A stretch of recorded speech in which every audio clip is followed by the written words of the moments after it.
Almost a month on from its October 13th release, Lords of the Fallen is a visually stunning Souls-like that's still held back by ongoing technical issues on console. So let's start at the beginning. Firstly, Lords of the Fallen is a 2023 series reboot from developer Hexworks, built only for PlayStation 5, Xbox Series X, S, and PC. It's a true current-gen focused effort. It's a project with ambition, and a total commitment to new hardware that even From Software is yet to make with its own titles, Elden Ring, Armored Core 6, which still factor in last gen. Secondly, this new Lords of the Fallen is an Unreal Engine 5 game. Both nanite and lumen technologies native to UE5 are used extensively here, and as a result, its world is realised with often intricately detailed Gothic environments lit and shaded by a hybrid ray-traced GI technique.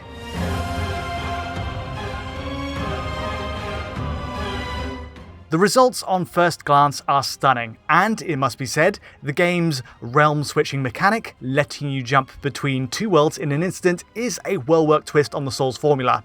It's impressive stuff, and hard to imagine last-gen PS4 or Xbox One consoles pulling this off as well. But, and with all of that going in its favour, Lords of the Fallen's launch has not been a smooth one on current-gen consoles or PC. Even after letting the dust settle, with numerous patch updates post-release taking us to version 1.1.293 or 292 on PS5, it has clear frame rate issues even today. It still has visual bugs, and to allow for cutting-edge features like lumen and nanite at up to 60 frames per second on console, image quality also takes a big hit. So what is the best way to play between PS5, Series X and S right now? Are there any visual differences between them? What are the pros and cons of its two graphics options, the 60 FPS performance mode and 30 FPS quality mode? And lastly, what's the state of its frame rate across all machines, particularly with regards to Series S? I'll be covering all of this and much more, so stay tuned.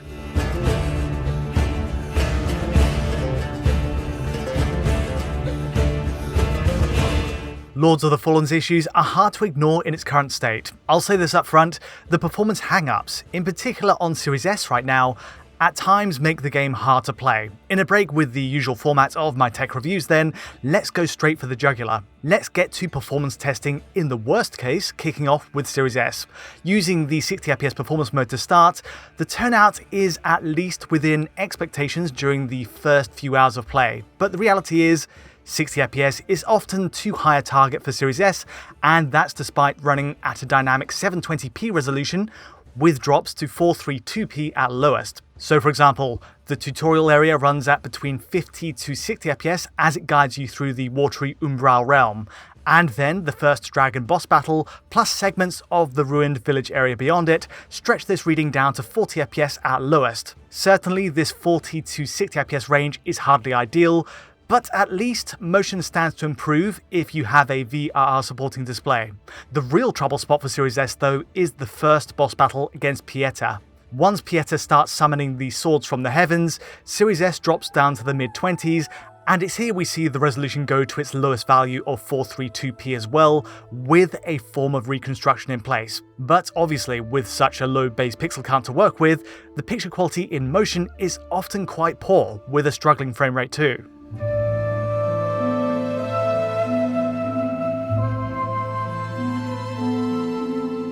This Pieta boss battle is the worst case so far, but it's a surprise Series S actually holds to 60 FPS at points as well.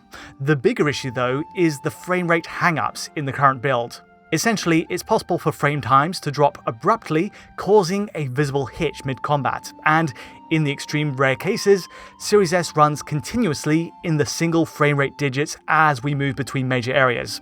Even on the latest update, these hang-ups are still sadly a problem. So here's how it looks right now. After installing the latest patch, I gave my Series S a complete reboot and set up a brand new character. Playing for barely half an hour though, turning this corner gives us a heavy lurch down to 5 FPS for a good stretch. More crucially, the frame time reading on left dips below our graph's already extended 320 millisecond range. In all likelihood, this is a memory contention issue while the next area's assets load in. And fortunately, Series S does eventually settle at its regular frame rate just before we get into the battle here. It puts us back at 50 to 60 FPS where the GPU appears to again be the limit.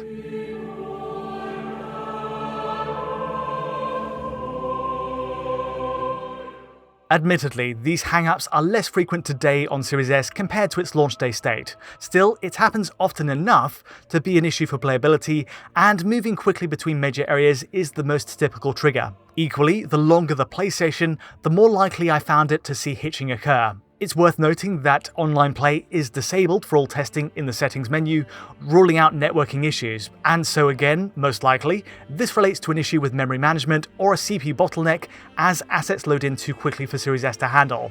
The upside is Hexworks' efforts to optimize the game are still ongoing. With each update, the patch notes do often point out improvements in memory use on console, so at least the game is on the right track. For now though, the lurches in frame rate during traversal are something to be wary of on Series S, as are the mid-20s reading during the Pieta boss battle.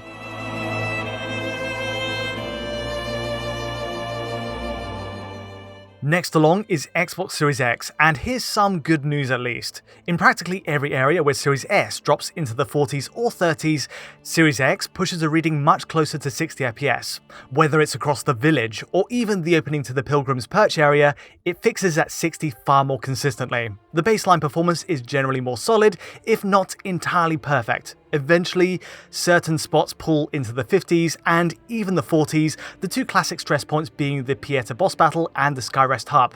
And even later dungeons like Pilgrim's Perch eventually pull us below the line as well. Again, it's the rapid movement, plus adding the complex geometry of the Umbral realm that cues bigger lurches. On average though, the typical reading on Series X trends towards 60 FPS, and in terms of the resolution in performance mode, we're looking at a dynamic 1152p with drops to 648p lowest, which isn't ideal, but still, an upgrade on the Series S's noisy reconstructed image. Now potentially, this pixel count does go even higher, and in fact, one sample on Series X does hit 2160 by 1215, looking right at the sky, but this is the most typical range.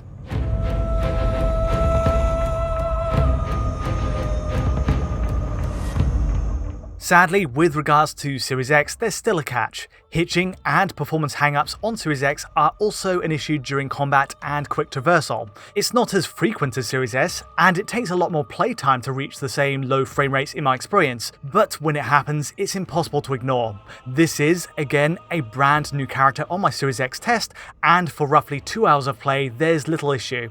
The only major interruption up to that point is in turning this corner to the castle, much like Series S, but again the drop isn't as jarring.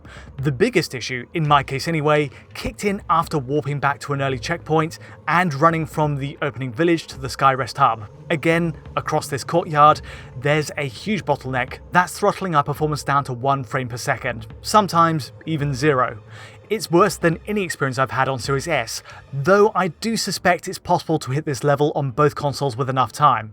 As a quick fix, closing and restarting the app from the Xbox menu cleared this area up completely. Not ideal, obviously, but it's a workaround for now in case you do stumble into these lurches, because otherwise, the frame rate on Series X's performance mode typically rests at 60 FPS with drops into the 40s.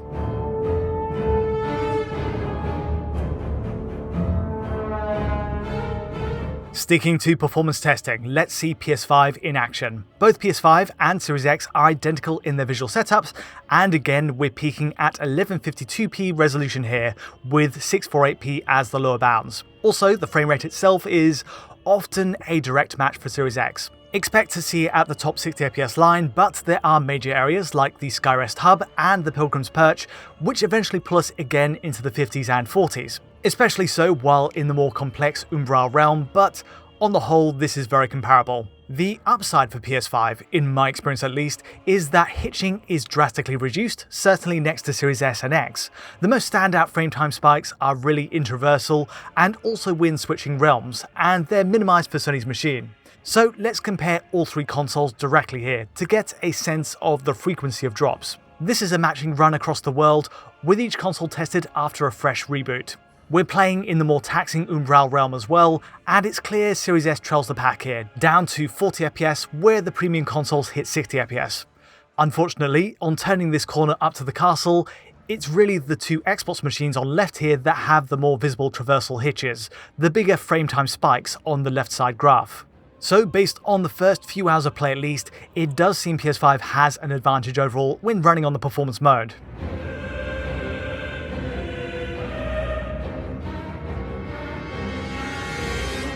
Next along, what of the 30fps quality mode? It's a good option to have, in theory, and the 30fps cap flattens out the peaks and valleys of the 60fps mode to a mostly straight line. The downside is that, yes, you get uneven frame pacing on PS5, Series X and S this way. The fluctuations in frame times are obvious enough that I'd really suggest running at 60fps overall, though at least there are advantages to this quality mode in visual terms. Looking at the native resolutions for a start, PS5 and Series X get a boost to a dynamic 1620p with drops to 1296p at lowest. For each console, the game is able to reconstruct a more convincing 4K image using one of AMD's FSR2 or potentially Unreal Engine's temporal anti-aliasing upsampling, which are both available on PC. There are simply more pixels to work with, and so inevitably, we get a big improvement to image quality in motion. As for Series S, the quality mode also gives us a boost here. We're at a higher range of 648p to 972p here, though visibility still suffers on Series S when it drops to that lower end. In terms of performance, the bottom line is quality mode runs typically at 30fps, at least on average. This goes for all three consoles, PS5, Series X and S, the big caveat being that hitches and hang-ups are potentially still an issue. So for example, frame time spikes still break through that 30fps cap, especially in quick traversal between major areas. It still punctuates the flow of motion as with the performance mode. The good news is, I've yet to encounter any major hang-ups in play, taking us to 5fps for example, but the potential is there perhaps given the right conditions.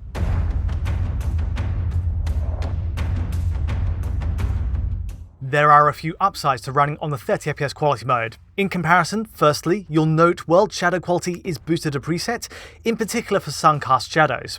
We also see volumetric lighting runs at a higher resolution, reducing those stair-stepping artifacts across those streaks of light. And likewise, screen space reflections, SSR, sees a similar boost in quality, making those mirror images in the puddles clearer. There are rare differences in shadow and geometry LODs too, but out of all of these, it's the resolution boost and clearer shadows that make the biggest difference. A side note that I have switched off motion blur, chromatic aberration and film grain in the menus just to help with visibility here. All of these toggles are engaged by default and are certainly welcome options to have, except the intensity of the motion blur effect does reduce image clarity in motion for both modes, and so I've opted to keep them disabled for comparison. On the whole, and looking back to the comparisons, I'd still recommend the performance mode for sheer playability, but it's clear there's a trade-off to get there on each machine.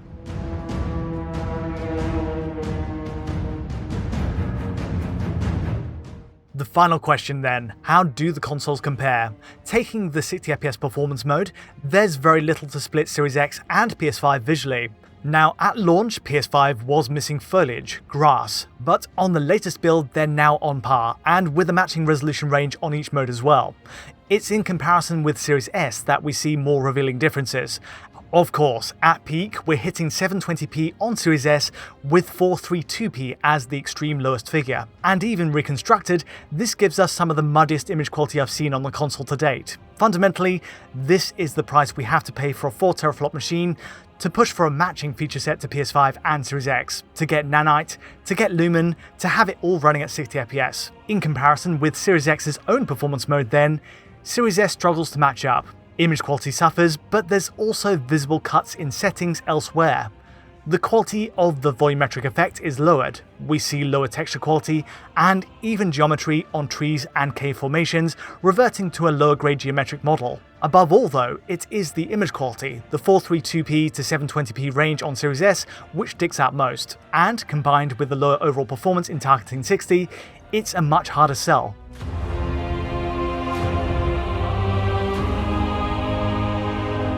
Overall, the Lords of the Fallen reboot still has technical issues on console, which is a shame because there's an undeniable quality to the game itself, in the artistry of each new environment, in seeing Lumen and Nanite put to work on console, realizing Hexworks' world with detail-rich geometry and global illumination. It's also in seeing this world-switching mechanic in action. All combined, Lords of the Fallen sets the ambition for its visuals and mechanics unusually high in the Souls-like space, but with the hang-ups, hitches and sub-60fps frame rates in the performance mode, it's still a compromised experience on PS5, Series X and especially S. Now before I wrap up, there are a couple of other issues worth mentioning. PS5, for example, has adaptive trigger resistance on L2 and R2, but from everywhere I've checked, it cannot be turned off. And meanwhile, Xbox consoles present another quirk entirely. Neither Xbox Series X or S have controls right now for the HUD overlay, the health bars, meaning they default to a generous overscan area. Ideally, we need options in-game to adjust both settings. These aren't as high priority as the game's performance issues, notably on Series X and S, but for now, they do add to an already long string of issues to fix in future updates to bring out the best in the game. But that's all from me today. If you did enjoy this video, feel free to like or subscribe, and don't forget to hit that bell for instant notifications as any new video lands. To get a high quality version of this video, check out our Patreon at digitalfoundry.net, and to get in touch directly, you know where to find me. But from me for now, thanks for watching.